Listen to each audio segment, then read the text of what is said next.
بسم الله الرحمن الرحيم. من ناحية لباس البحر في سوريا، هذا اللباس البكيني للنساء يجب أن يمنع، وإذا منع للرجال منع هذا المايو للرجال أيضا، هذا أفضل.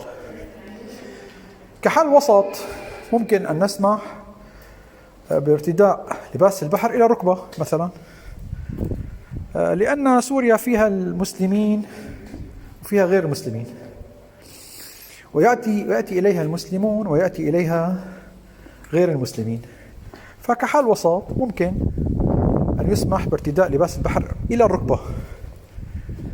والمال الذي بده يجينا من السياحة التي تأتي من ارتداء البكيني يجب أن نستغني عنه. الله يبارك لنا في مالنا الذي نجنيه من الحلال. وآخر دعوانا الحمد لله رب العالمين.